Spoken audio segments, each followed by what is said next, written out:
Can You Make It Pretty is proud to work with GradCom, the podcast's 2023-24 sponsor.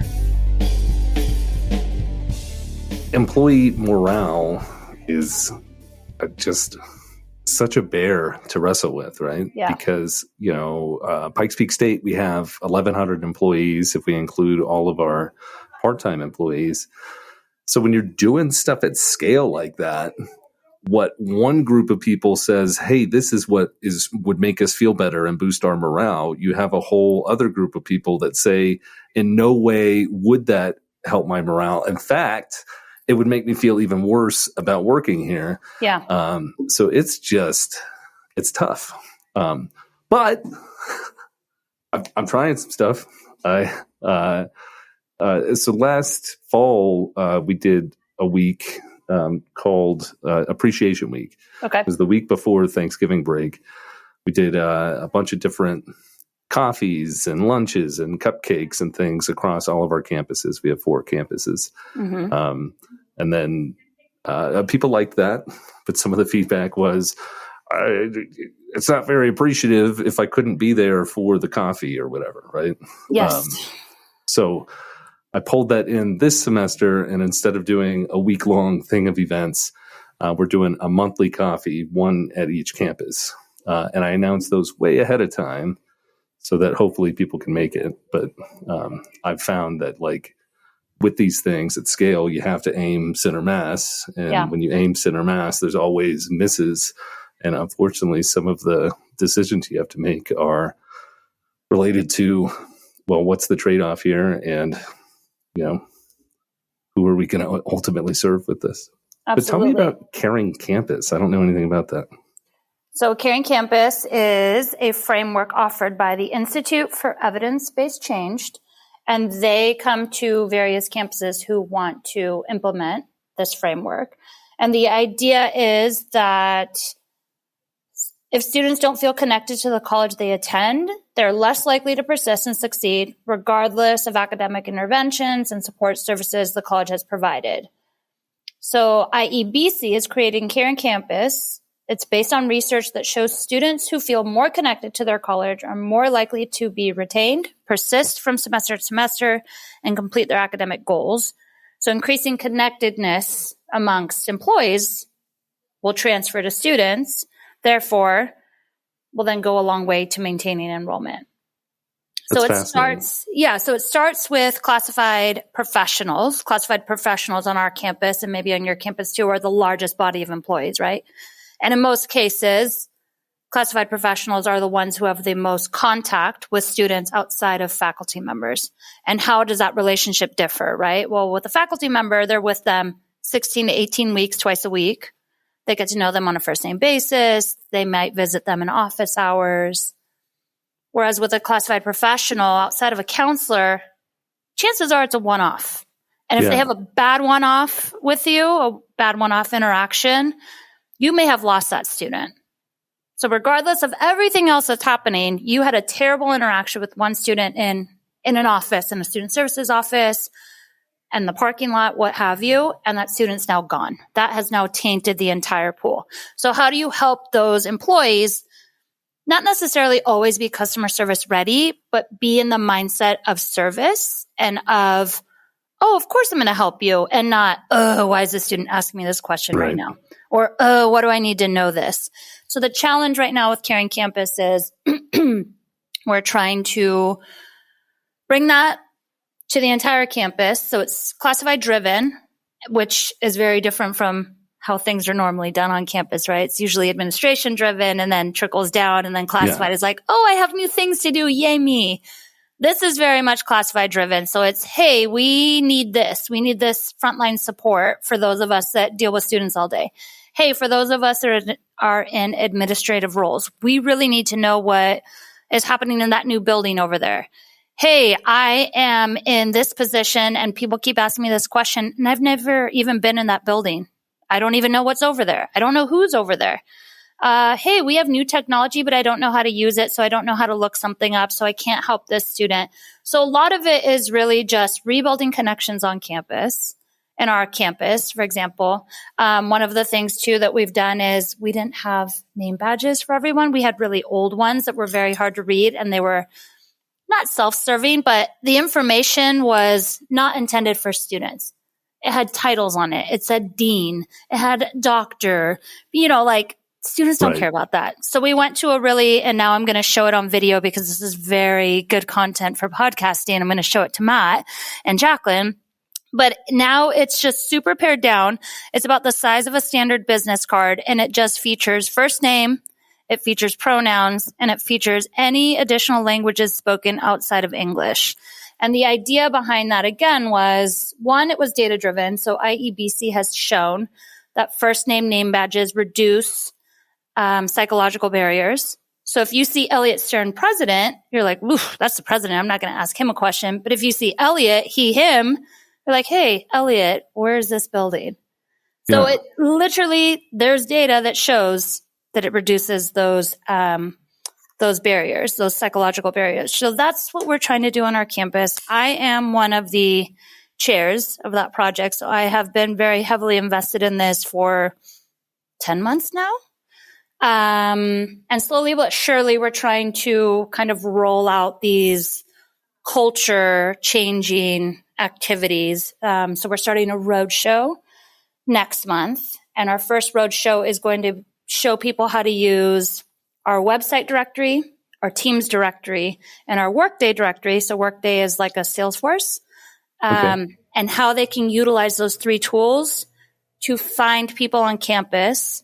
And that then helps in creating warm referrals. So I know that Matt is the director of his area, and I know he's in this building because I found his information in Teams. I found his title in Teams. So I'm going to send this student to that office. I know exactly where it is. And I'm going to use the digital campus map to show them where it is because I know that we have a digital campus map. That's awesome. How are employees feeling about it so far? Classified is good because they feel like they're heard and seen. And we've literally been asking them since last April, what do you need? How can we support you? What are the gaps? We also went through a org change. So there's a lot of hurt feelings right now. Yes. So that's change not something. Fatigue. Change is hard. So that's not something that we can address, but we can support.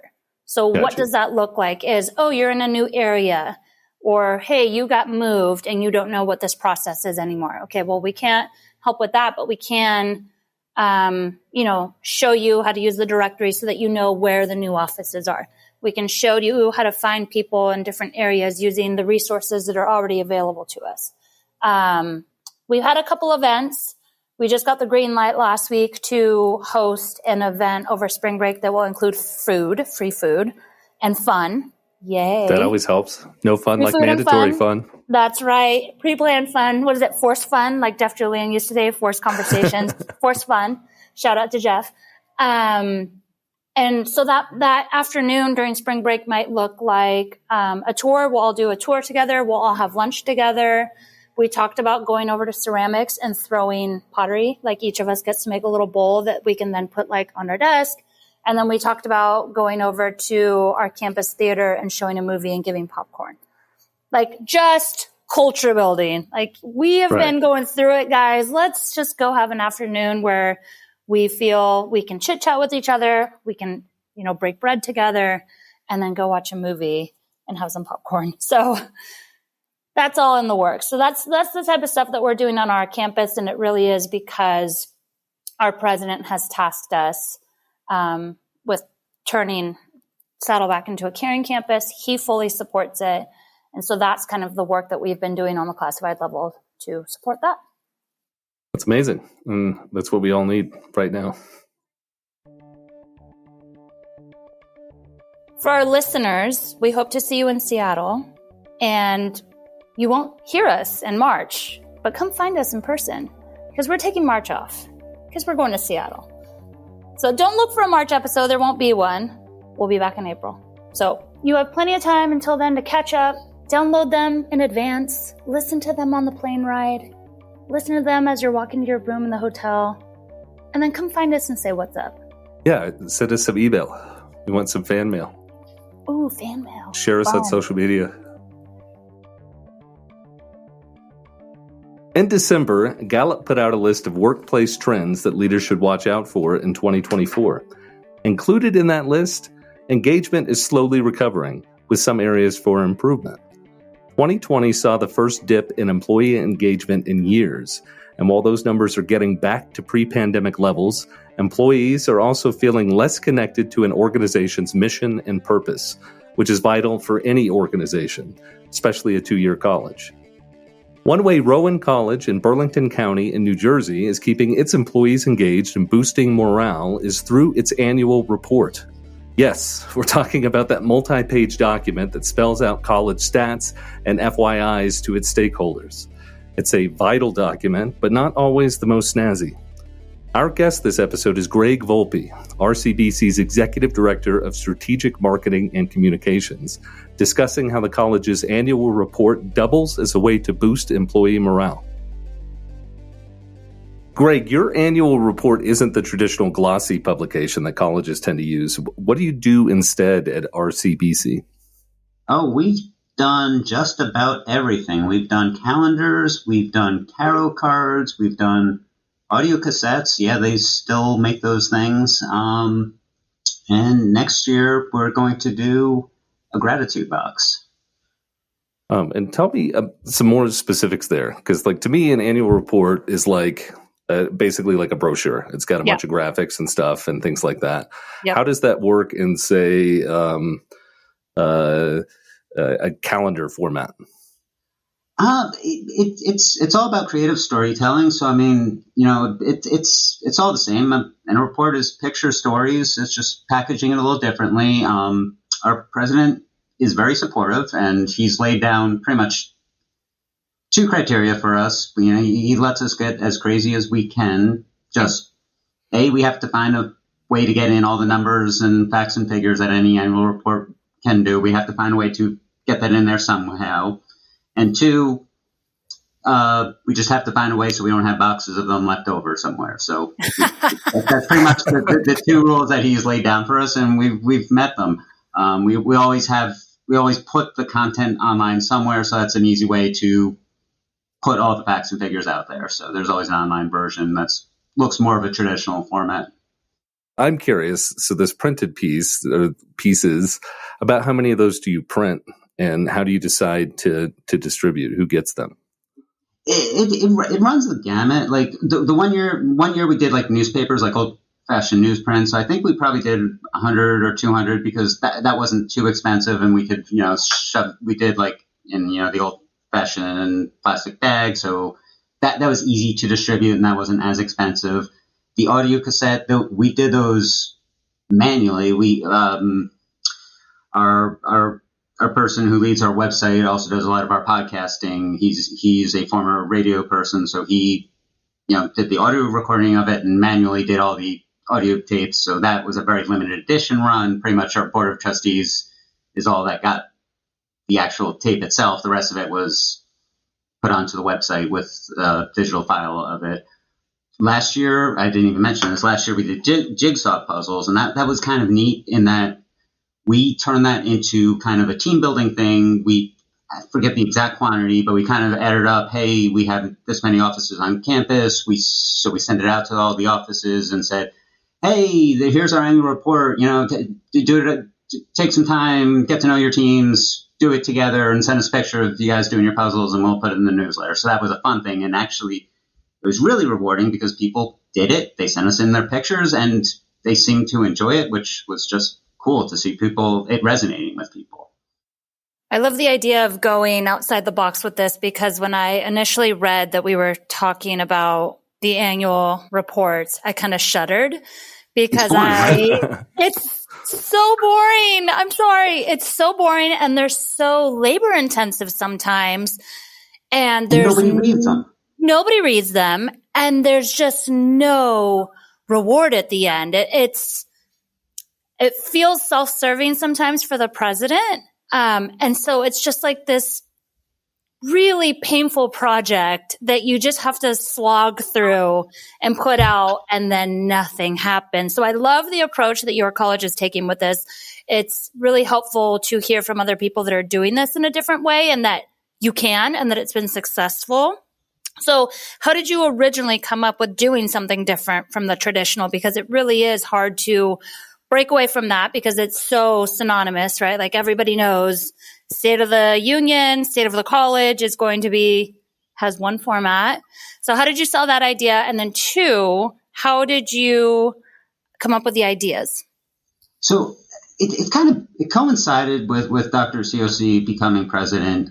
It was organic. I think too, our team also, like you said, that slog of doing that report every year, they're like, hey, can we do something different? And there was a little bit, the first step was a little baby step. We went from that brochure thing to more of a Rolling Stone type magazine, nuanced, subtle, but the photography was like a lot different than what we had done in the past.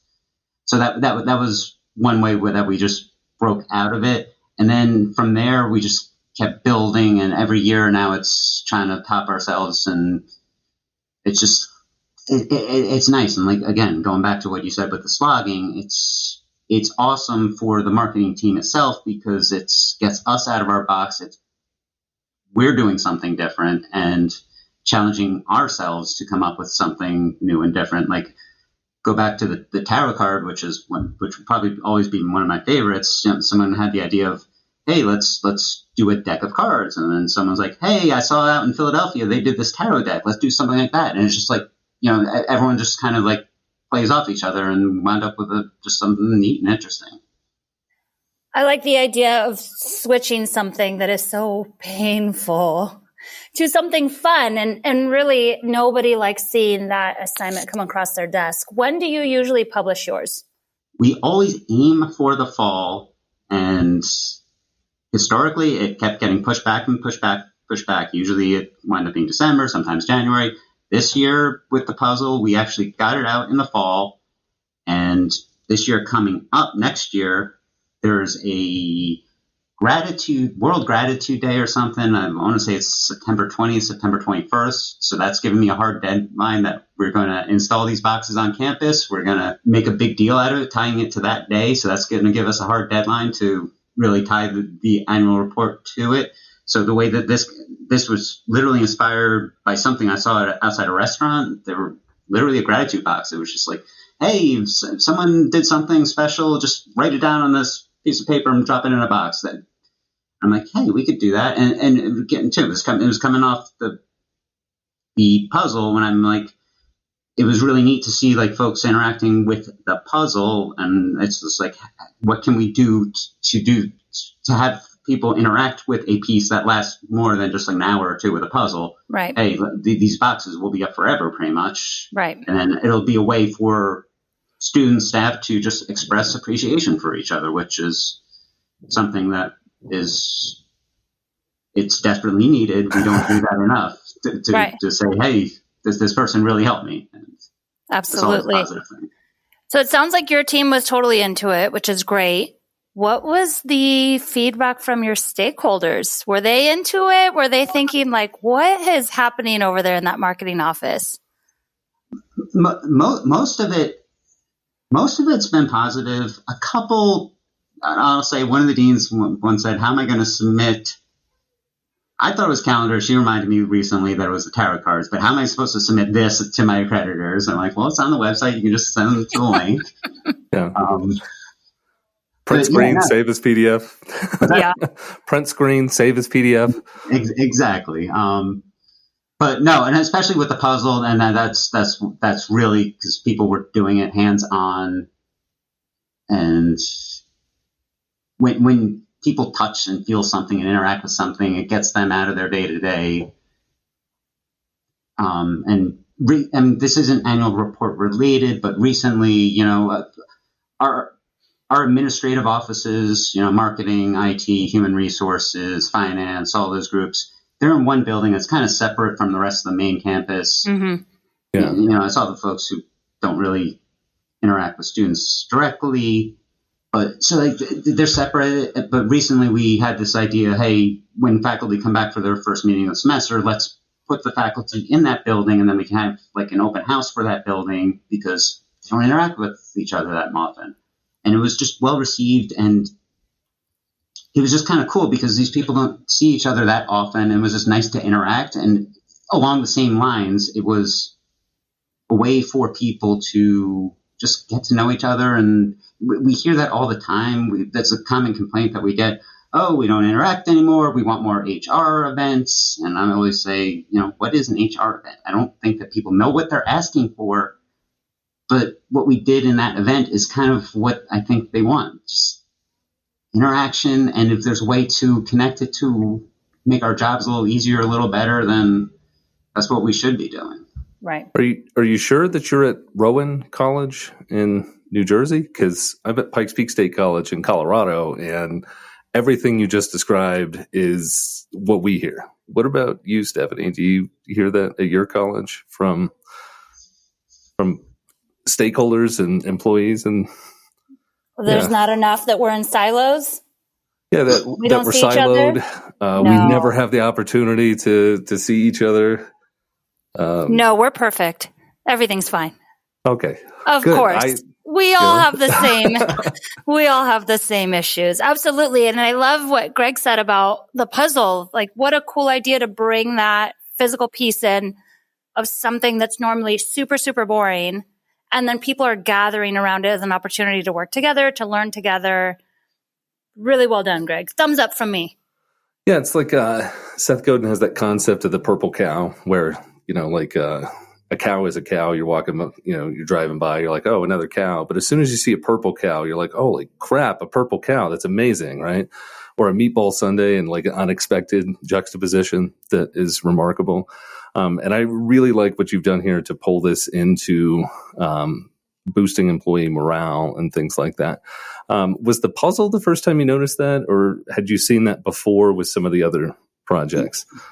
I think the puzzle was different in that we were asking people to do something unlike the others. I mean, I think the calendar might have had some of that impact, except it was released during COVID, so we were kind of quarantined at that time, so people couldn't put it on their desk. I mean, we had a little paper doll in the back cover that people were supposed to cut out and put on their desk. We weren't here at that time, so that was fun.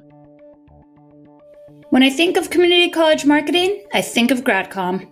As a full-service marketing agency specializing in community colleges, they have the experience and expertise colleges need to move the needle on awareness, applications, and enrollment. Whether it's research, design, web, or media, GradCom does it all. But don't just take my word for it. Visit gradcom.com. That's gradcom.com for case studies about the many NCMPR members who have used GradCom to help them grow the number of students who enroll and succeed in college.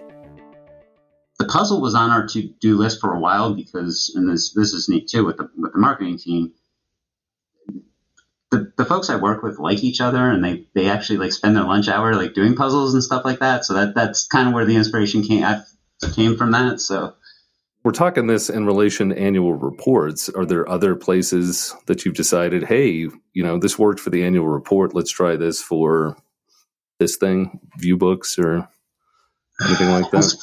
As far as products, I have not got there yet, but like I said too, with that open house concept, that worked out so well that we are now going building by building. What I mentioned, that was for like the faculty welcome back. In next week is our college-wide welcome back. So we are doing another building that's more of the student-focused building. So they're going to present to the rest of the campus. And I think we're going to run a cycle until we hit every building in that capacity, because again, it's too, and I'm sure this is going to be a foreign concept at your colleges, but we didn't know that. We didn't know that we could do things on there. And that's the other thing I'm looking to unearth. It's like hidden gems about the campus, like hidden perks, why it's good to work at a community college. And selfishly in our department, hey, you can get a free professional grade headshot from the marketing department. Right. And hey, our library is connected with the county library system. All you need to do is go to the library and they'll activate your ID. You just need to go up there. just little things like that people don't think about as a hidden benefit of working here. Right. And we have so many resources that employees, but I think that connection too, right, is I'm an employee here. Why would I go do that extra thing? Well, you should, because it benefits you, it benefits your students, benefits your team. A lot of what you're talking about right now is what we're going through as a campus with Caring Campus. Have you heard of Caring Campus? No. So it's a nationwide initiative. We'll get into that another day. But the essence of it is it's a framework provided, database framework, and these types of things, this cross-department awareness, this getting to know other buildings, taking people out of their areas, all of this is to build relationships. Relationship building turns into morale. Morale turns into better customer service for our students, which that's a no-no, right? Customer service. Our students aren't customers. They are. But, all of this, I know. It's a secret. I'm sorry, I said it. Greg, what are some of the ways that you have seen morale boost across campus? So have you received feedback? It sounds like your team is all in, which is really great. Have you seen that ripple effect across campus yet? I think we're starting. Like I'm excited to see our HR. They're starting. I forget the exact date, but sometime soon they're starting like building by building tours. Like they're having a hot cocoa bar in one of the buildings and just open hour. Like come talk to us. Anything on your mind, which is just awesome. So yeah, I think slowly we're going to turn this tide because really we have no choice. I think we all feel that. And like Stephanie said, it sounds like your team has a lot of buy-in to this project. I want to talk a little bit about why that is that pure level of ownership? And then we could probably even talk some of the process of like how you distill all of the stuff into an annual report, into an infographic that's worthy of a puzzle. Sure. So let's start with that first part, the team buy-in. Why are they so invested in this? I think there's two things. I think there's one, there's a very close relationship between Dr. COC and me and the whole team. Actually, before he was president, he was vice president of enrollment management. And before that, he directly oversaw marketing. So there's a natural understanding between his previous roles in administration and marketing. Yeah, you don't have to do that layer of interpreting marketing speak into non-marketing speak. Yeah. And again, most marketers worth their salt like doing different and creative things. So it's if you can't sell marketers on something like this, then they're probably in the wrong business. Right. Engaged employees are vital to engage students. I mean, if we can't sell our employees, we can't do a good job for our students. It's very important. Right. When it comes to the content of the annual report, do you feel that people are really receptive to it also because it's almost like a recognition of the work that they've put in? I ask this because I don't know how your annual report is laid out. Is it just data points or is it also stories of employees? Is it profiles? It's mostly stories. We're very student focused. I come from a journalism background, so it's very student focused. I tend to have a very institutional focused lens, so I hope that I'm doing a good job presenting a fair picture of the institution. Not, hope I'm not self-promotional as I speak on a podcast, but I think we do a good job of shining a light on the entire institution. I don't think that we're heavy-handed on any one aspect of who we are. It's okay to be a little self-promotional. You're doing really good stuff. That's why we have you here. And, we all of our listeners, hundreds and thousands of us, yes, want to copy the best. That's why we've got you on here is, next year we're going to see a bunch of puzzle annual reports. So we need all the details so we know what to steal. Absolutely. How much of this kind of stuff do you outsource? How much is in-house?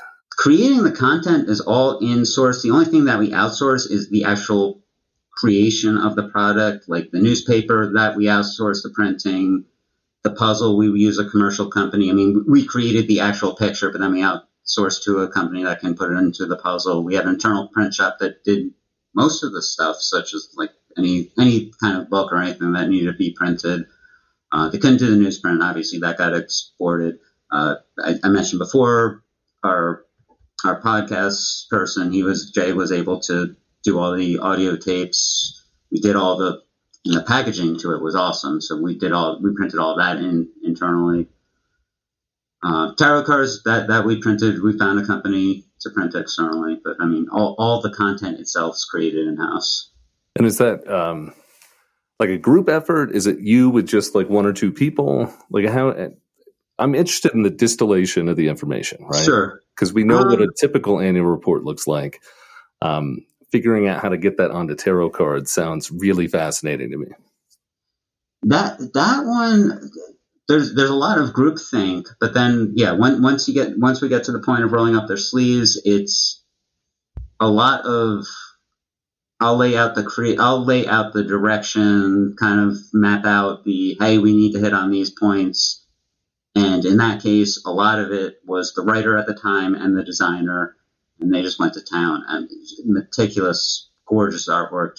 Jacqueline, I sent you a copy of the deck. That's why I asked for your address the other day. You'll see it. It's gorgeous. It's a work of art.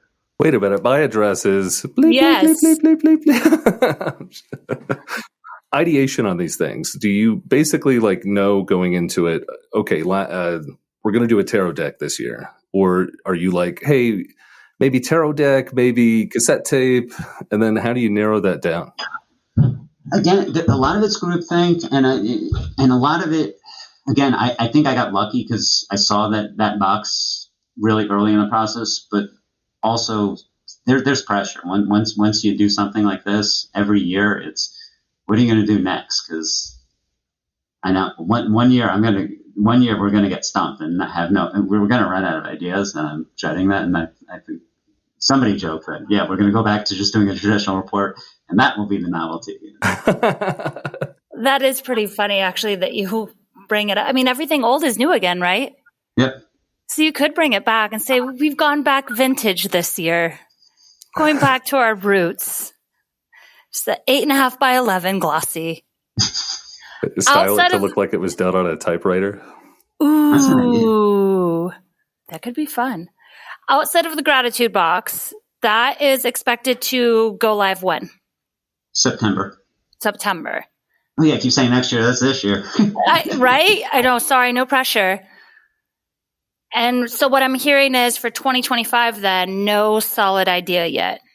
Correct. Anything being kicked around? Nope. We have not started on the September project because that content is still for the current academic year. It's happening. You're collecting it, right? Yep. That makes so much sense. Well, I'm very excited for the gratitude box. I can't wait to hear how that turns out. I will be bothering Jacqueline for those tarot cards. Thank you so much for sharing your idea, your thought process, all of this today. Can You Make It Pretty is sponsored by GradCom and presented by the National Council for Marketing and Public Relations. NCMPR is the country's premier group for PR, communications, and marketing pros at two-year colleges. Can You Make It Pretty is mixed by Bill Aldridge at Third City Sound in Joliet, Illinois, and produced by me, Jacqueline Johanna Garver. I'm the Communication and DEI Manager for NCMPR. If you like what you heard, we'd love it if you subscribed, downloaded, rated, and reviewed Can You Make It Pretty wherever you get your podcasts. And if you didn't, you can skip that part.